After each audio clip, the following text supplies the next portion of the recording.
Hey! Yaani muko area? Na hata mimi niko area. Hey, na mumekuja? Kwani iko maneno gani? Ama ni salamu ya mwaka mpya? Happy New Year. Happy New Year. Hey. Basi watu wa Keses, watu wa Uasin Gishu, kwanza mimi nataka niwashukuru sana kwa kutukaribisha hapa nyumbani. Nataka tena niwashukuru kwa sababu ya kura zenu na maombi yenu. Mimi nataka niwahakikishie ya kwamba tukisonga mbele, Kenya inasonga mbele. Mimi nimefika hapa Uasin Gishu kwa sababu ya ile kazi mulinipatia na serikali yetu ya Kenya Kwanza. Hiyo kazi mulituambia ya kwamba tubadilishe Kenya. Ni kweli ama si kweli? Na mimi nataka niwaambie Kenya inabadilika. Kwa mapenzi ya Mungu, ile kazi mulitupatia inatembea kama risasi. Mnanielewa? Wachana na wale wako wa mitandao, wanasema fitina, wanasema uongo, wanaendesha porojo. Mimi nataka niwaambie wale, kwa sababu hawataki Kenya iendelee mbele. Mimi nawaambia Kenya itaendelea mbele kwa sababu hiyo ndio mapenzi ya Mungu, sio mapenzi yenu. Mimi nataka niwaambie, those who are sabotaging or believe they can sabotage the development of our nation, the progress of Kenya, I want to tell them for free, they will not only fail, but they will fail miserably. Because Kenya will go forward. Tuko pamoja ama tuko pamoja? Leo mimi nimekuja hapa katika project hii ama program hii. Na hii program ni ya Uasin Gishu na ni ya Kenya mzima. Na ni ya Keses na ni ya constituencies zile zingine zote za taifa letu la Kenya. Kwanza mimi nataka muelewe leo tumefika hapa kwa sababu tulikubaliana na nyinyi ya kwamba tusukume stima ifike kwa manyumba ya wananchi wengi zaidi. Tulikubaliana hatukukubaliana?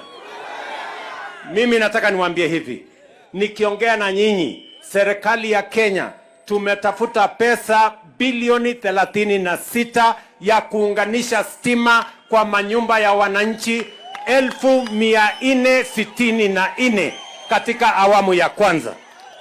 Awamu ya pili pia tuna negotiate. Kabla ya mwisho wa mwaka huu tutaendelesha hiyo program. Target yetu kwa miaka mitatu ijayo ni kuunganisha wananchi 1,000,000 wengine wapya katika huduma ya stima kila sehemu ya taifa letu la Kenya. Kwa sababu hiyo ndio kazi mlitupatia na mimi nawahakikishia hiyo ndio kazi tutatimiza. Na hiyo program inaendelea nikiongea na nyinyi saa hizi. Mumeona magari za hapa, nimetoka hapa kijiji yenu hii. Nimekutana na mtu anaitwa Simon Arab Nyango hapo. Yeye na wenzake wa hapo tumewapatia milioni 14, tumeunganisha manyumba 386 kwa huduma ya stima. Hiyo program iko complete na hii ingine inasonga mbele. Tunaelewana jameni?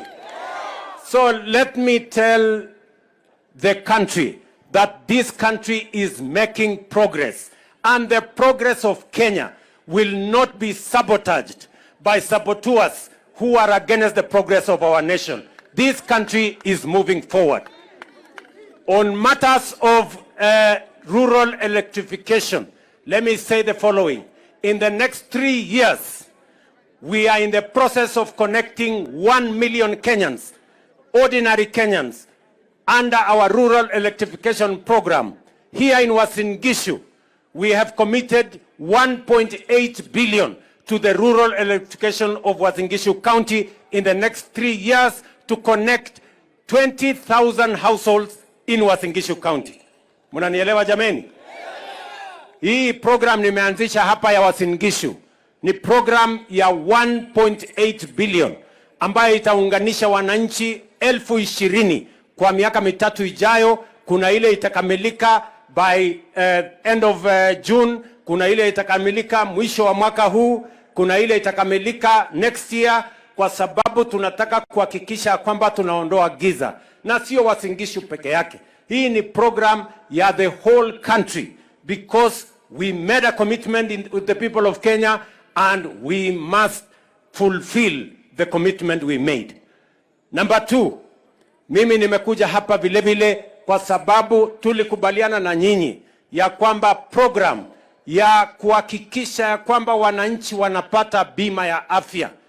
Pale mbeleni NHIF ilikuwa inafaidi watu wenye wako na kazi na wale wenye wako na uwezo. Lakini waulize watu wa Uasin Gishu, wale wako na kazi na uwezo peke yake ndio wanakuwa wagonjwa? Si kila mtu anakuwa mgonjwa? Si hata yule mtu ambaye hana hali anakuwa mgonjwa? Ndio tukasema tutabadilisha mfumo wa afya Kenya, iwache kufungia watu wengine nje kwa sababu hawana uwezo ama hawana kazi. Na ndio tumeweka program hii ya Universal Health Coverage ya Taifa Care, ambayo kila mwananchi sasa uko na uwezo ya kujisajili. Ni lazima kila mwananchi ujisajili, ndio tukuweke katika mpango ya afya. Tuhakikishe ya kwamba kila mwananchi anapokuwa mgonjwa aende hospitali, atibiwe, na asiuze mali yake, asiuze shamba yake ama ng'ombe yake. Bima ya afya inayosimamiwa na serikali ya Kenya iweze kumlipia gharama ya afya ama gharama ya hospitali. Tumekubaliana? Na hiyo program inasonga. Saa hizi nikiongea na nyinyi, wananchi milioni 17 na laki 4 tayari wamejisajili. Nyinyi watu wa Uasin Gishu mmejisajili ama bado mnangojea? Mmejisajili? Hebu nione wale watu wamejisajili nione. Ala, kumbe mko na rada hivyo. Sasa mimi nataka niwaambie, tayari wale ambao walikuwa na taswishi kama hiyo program yetu ya Taifa Care itafanya kazi, ushuhuda ya ile kazi Taifa Care imefanya imeonekana katika Kenya hii. Na mimi nataka nishukuru counties, nishukuru wananchi wote, community health promoters pale chini. Sasa tunaendelea na wao, wengine hata wako hapa. Community health promoters wanatusaidia kuhamasisha wananchi, ndio tuhakikishe ya kwamba bima ya afya ambayo itafaidi Wakenya wote, wakiwemo watoto wetu wote, wale wako nyumbani, wale shule ya chekechea, wale wa primary school, wale wa secondary school, watoto wetu wa university, kila mtu atakuwa katika hiyo mpango. Na nyinyi mkijisajili ndio tutaweza kujua hii zahanati yenu ya kijiji hapa iko na watu wangapi, ndio tuweze kuwapangia madawa, tuweze kuwapangia madaktari, tuweze kuwapangia equipment. And that is why it is important for citizens to register, so that we can have proper data to be able to manage our health needs, so that we can know how many health professionals we need in your facility, how much drugs we need in your facility, and how much other equipment and services are required. Therefore, it is important for every citizen to register, so that we can have proper data to manage our health requirements. Tumeelewana? Mutajisajili jameni? Wale mumebaki nyuma, kuna watu hapa hawajajisajili. Ogeningo. Munangojea nani? Kila mtu amejisajili? Muko tayari? Mimi nitaenda kuangalia Uasin Gishu leo imefika kiwango gani. Tunaelewana? Tuko pamoja hapo? Vile vile, mimi nimekuja hapa na niwaeleze Kenya inasonga mbele. Tulisema ya kwamba tutasimamia mambo ya kilimo sawa sawa. Tutapunguza gharama ya mbolea, tutaondoa mabroka, tutahakikisha kwamba bei ya maziwa ni sawa sawa. Tutahakikisha ya kwamba tunazalisha chakula ya kutosha, tuondoe njaa. Mimi nikiongea na nyinyi leo, nyinyi ni mashujaa wa kuzalisha chakula. Hii Kenya, wale walikuwa wanahangaika na masufuria kwa kichwa kwa sababu bei ya unga ilikuwa imepanda mpaka 240, sasa bei ya unga ndio hii imeteremka. Iko 120, 100 ikiteremka kwenda chini. Ni kweli ama si kweli? Mambo ya sukari, mama hapa amesema hata imefika 80. Si ndio? Hapa hii gorogoro siku hizi ni inauzwa pesa ngapi hapa? Si namna hiyo? Mambo ya sukari ambayo tulikuwa tunaagiza kutoka nje miaka hii yote, sasa wakulima wetu wa sukari wa miwa wamezalisha miwa ya kutosha kwa sababu ya ile usimamizi tumeweka. Kampuni zilikuwa zimefungwa, tumefungua. Mbolea tumewapunguzia bei, wamezalisha miwa ya kutosha. Mwaka huu hatujaagiza mambo ya sukari kutoka nje, wakulima wa Kenya wamezalisha sukari ya kutosha. Nyinyi tuliwaambia bei ya maziwa ilikuwa saa zingine 40, ilikuwa saa zingine 35. Tumeambia KCC sasa walipe 50 shillings to the farmer, wale watu wengine wapate ile marupurupu iko juu. Tunaelewana ama tuelewane? Na hiyo program tumeisimamia vizuri. Ile maneno ingine ambayo tumefanya ni kuhakikisha kwamba tunasimamia mambo ya chai, mambo ya kahawa, mambo ya avocado. Export ya Kenya inazidi kusonga mbele, na mimi nataka niwahakikishie ya kwamba this country is going to go places, and our interventions, our programs, our subsidy of fertilizer is bearing fruit. Tumekubaliana jameni? Vile vile mimi nataka niseme nikiwa hapa, vile tulikubaliana pamoja na nyinyi na tukasema masomo ya watoto wetu tuweze kusimamia vizuri.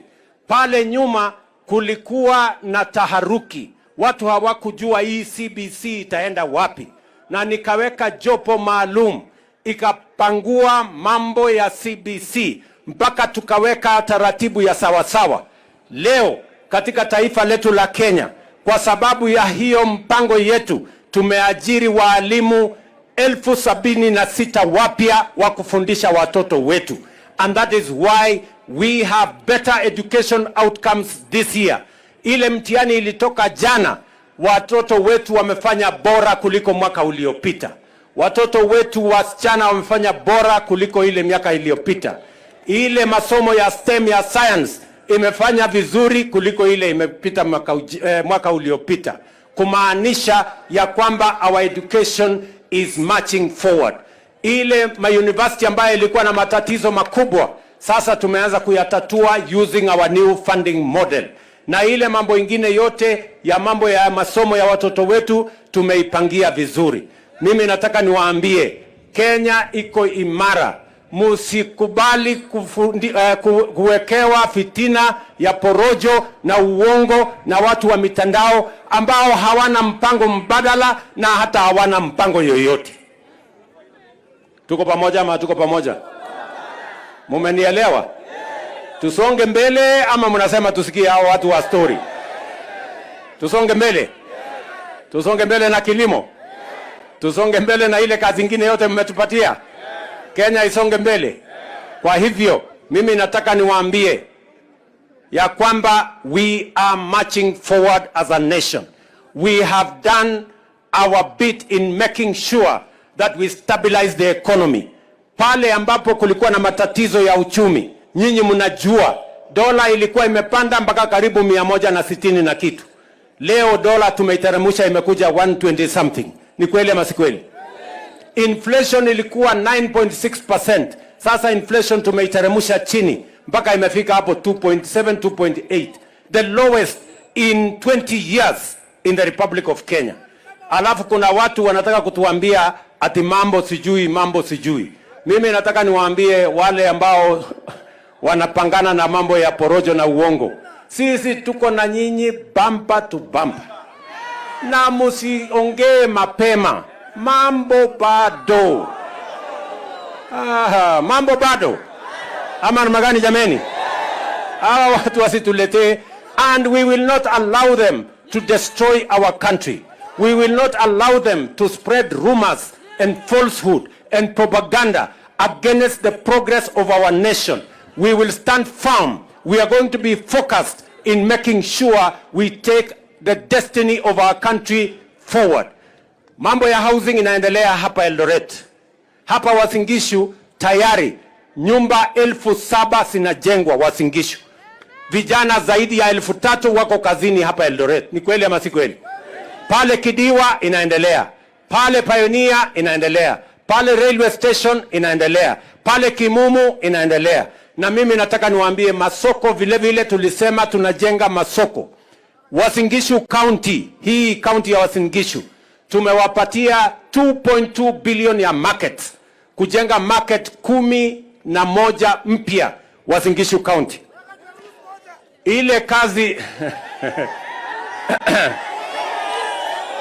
Unasema iwekwe Jerus wapi? Nataka Jerus hapa. Mi viketia Jerus kalenga mangeri. Okwe biga Jerus. Mnasema tuweke Jerus moja. Haya, kwa sababu mmesema tuweke Jerus moja, nitatafuta milioni 50 tuweke Jerus. Sawa sawa. Tuko pamoja. Bora mufanye biashara. Si ndio? Muko na bidhaa ya kuja kuuza? Ama nyinyi ni wale wa kufunga duka saa 11? Pale tutaweka stima. Tutaweka cold room. Tutaweka maneno hiyo ingine. Tunataka biashara ifunguliwe mpaka saa 6 ya usiku. Lakini sio biashara ya sikalame. Biashara ya kuuza bidhaa mazao yenu ya kutoka shambani. Sijui kama tumeelewana. Tuko pamoja? Hiyo kazi yote tunataka tufanye tukiwa pamoja, tukipeleka taifa letu la Kenya mbele. Hiyo ile kazi ambayo imebakia sasa kwangu ni kazi ya hii barabara. Si ndio? Hii barabara zetu sasa hapa ndio nimezipangia mwaka huu. Mtaona mambo ya barabara mwaka huu ikiendelea. Kwa sababu pale nyuma, kwa sababu ya pesa nyingi zinazohitajika barabarani, uchumi ilikuwa imeenda segemnege.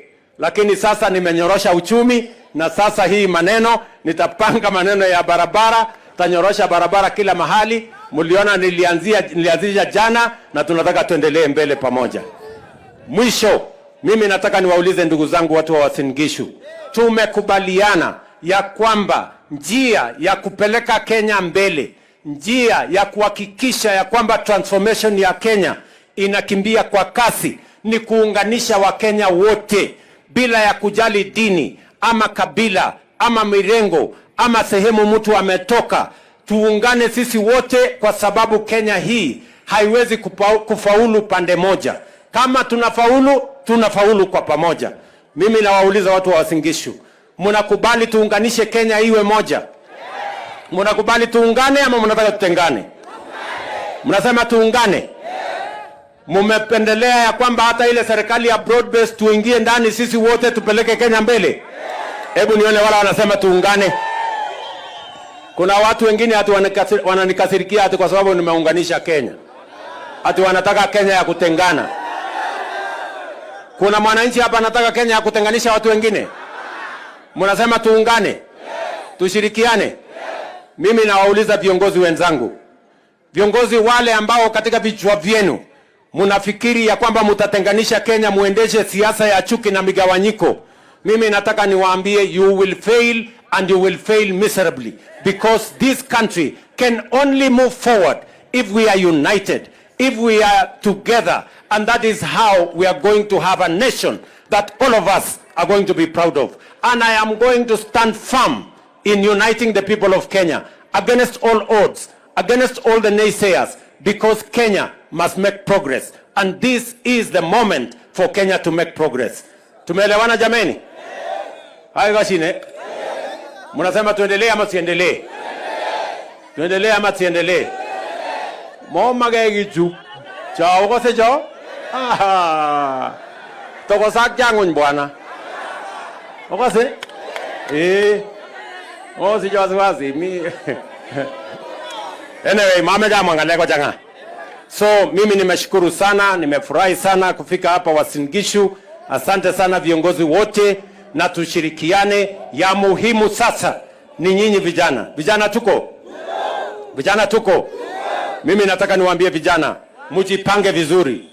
Mmesikia hii miradi yote nimetangaza pale, tunahitaji vijana wa kufanya kazi. Housing, tunahitaji vijana wa kufanya kazi. Market, tunahitaji vijana wa kufanya kazi. Export ama labor mobility, wale vijana wanaenda kufanya kazi nchi za nje. Vijana zaidi ya 1280 tayari in the last 2 years wameenda nchi za nje. Wale vijana wanaenda nchi za nje, pia vijana wa hapa wako. Vijana mjue ya kwamba kuna nafasi katika digital jobs, katika digital hubs. Kila mmoja wenu ujipange. Tutaajiri walimu, tutaajiri askari, tutapanga maneno ya export of labor, tutapanga maneno ya housing na mambo ya markets, ili tupanue nafasi za ajira kwa vijana wetu. Nyinyi kama vijana mjipange, kila mmoja wenu ukae chonjo na utafute nafasi yako katika kupeleka taifa letu la Kenya mbele. Tumekubaliana? Tumekubaliana jameni? Bas, mimi niko hapa na viongozi wengi. Kwanza niko hapa na Deputy President of the Republic of Kenya. Wapi huyo mungwana? Anaitwa Professor